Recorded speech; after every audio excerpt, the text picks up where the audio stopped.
Hello students, how are you? In this video, we will discuss about Coulomb's law and its a vector form.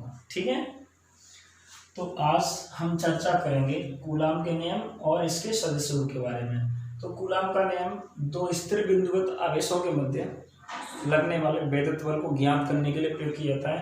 यहाँ पे हमने दो आवेश लिए हैं Q1 और Q2 जो स्थिर हैं बिंदुवत हैं तथा इनके मध्य की जो दूरी है वो R है। तब हम कूलाम के नियम के अनुसार वैद्युत बल का जो फॉर्मूला है वो ज्ञात कर सकते हैं। कूलाम के नियम अनुसार यहाँ पे जो फोर्स अप्लाई होगा, वैद्युत बल F कार्य करेगा, उस वैद्युत बल का मान दोनों आवेशों के गुणनफल की क्या होगा, समानुपाती। ठीक है, F का मान है वो दोनों आवेशों के गुणनफल की क्या होगा, समानुपाती। ठीक है, तथा F की जो वैल्यू है वो दोनों आवेशों के मध्य की जो दूरी है उसके वर्ग के व्युत्क्रमानुपाती होगी। ठीक है, अपन समीकरण 1 और 2 को सम्मिलित कर सकते हैं, समीकरण 1 और 2 से। तब F हमें प्राप्त होगा जो प्रोपोर्शनल है वो बट्टे के ऊपर Q1 गुणा Q2 और जो व्युत्क्रमानुपाती है वो बट्टे के नीचे। इस समानुपाती के चिन्ह को हटाने के लिए अपन के स्थिरांक लेंगे, F बराबर K Q1 Q2 upon R square. ठीक है, जब जब समानुपातिक स्थिरांक हटाया जाता है तब तक कुछ ना कुछ कांस्टेंट लिया जाता है, स्थिरांक लिया जाता है। तो कूलाम के नियम में हमने यहाँ पे K लिया है। K के बारे में चर्चा करें, K बराबर समानुपातिक स्थिरांक, समानुपातिक स्थिरांक। ठीक है, K की वैल्यू की बात करें 9 गुणा 10 की घात 9 या N उसकी इसके मात्रा के ये। ठीक है, और इसकी वैल्यू 1/4 पाई एप्सिलॉन 0 हुई होती है, जहां एप्सिलॉन 0 क्या है, एप्सिलॉन 0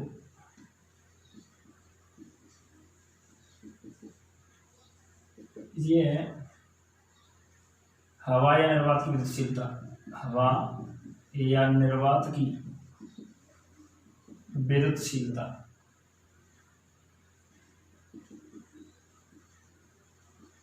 ठीक है, और इसकी वैल्यू की बात करें, एप्सिलॉन 0 वैल्यू 0 की वैल्यू 8.85 गुणा 10 की घात -12।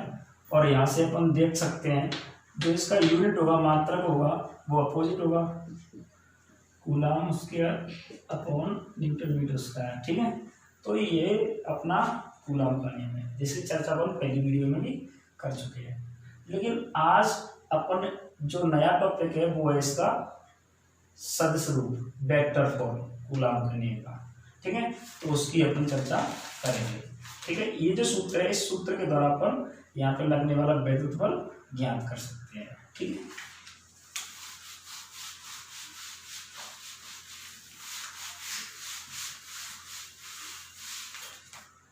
इसके बाद में सदिश रूप को समझने के लिए हमें एक निर्देश तंत्र लेना होगा।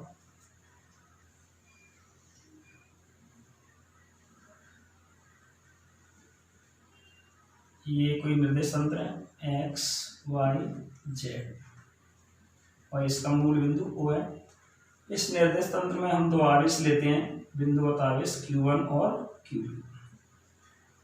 Q1 का जो स्थिति सदिश होगा वो है R1 वेक्टर। ठीक है, और Q2 का जो स्थिति सदिश है मूल बिंदु के सापेक्ष वो है R2 वेक्टर। यदि हम बात करें Q1 के सापेक्ष Q2, तो सापेक्ष क्या होता है, जैसे कि जिसके सापेक्ष करना है वो ऊपर आएगा, जिसका निकालना है वो नीचे। ठीक है, तो तो 1 के सापेक्ष q का, तो यहाँ पे q1 के सापेक्ष q2 का स्थिति सदिश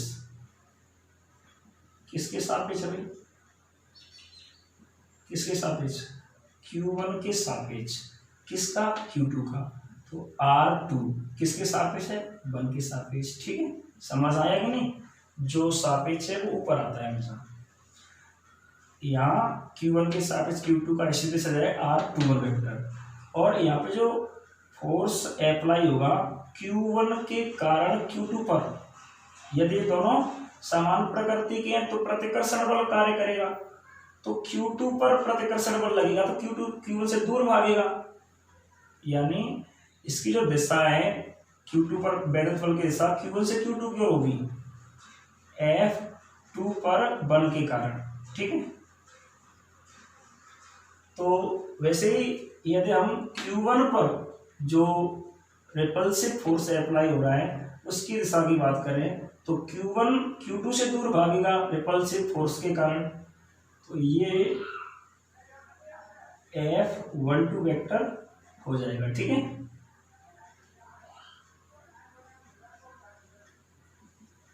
अब बात करें अपन यहाँ पे R21 वेक्टर की वैल्यू की, तो सदिश योग के त्रिभुज से, सदिश योग के त्रिभुज नियम से हम जानते हैं त्रिभुज नियम क्या कहता है सदिश योग का, कि किसी त्रिभुज की दो भुजाएं दो सदस्यों को दर्शाएं तो एक ही दिशा में दर्शाएं तो विपरीत दिशा वाली जो भुजा होगी वो उनके परिणामी को दर्शाती है।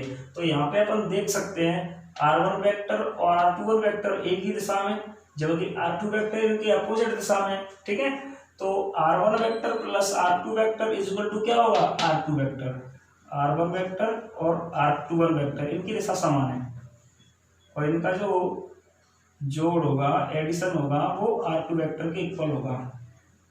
हमें R21 वेक्टर फाइंड आउट करना है, तो इसके लिए अपन R21 vector is equal to R2 vector, इसे उस तरफ ले जाएंगे तो माइनस R1 वेक्टर। अब हमें F21 वेक्टर ज्ञात करना है, तो इसके लिए अपन कूलॉम के नियम का प्रयोग करेंगे। F21 vector is equal to K Q1 Q2 और दूरी 21 वेक्टर यहाँ पे प्रयोग होगी, 21 वेक्टर स्केयर, और सदिश रूप के लिए क्या करते हैं अपन, जो दूरी होती है उसी का क्या लगाते हैं, कैफ, जहां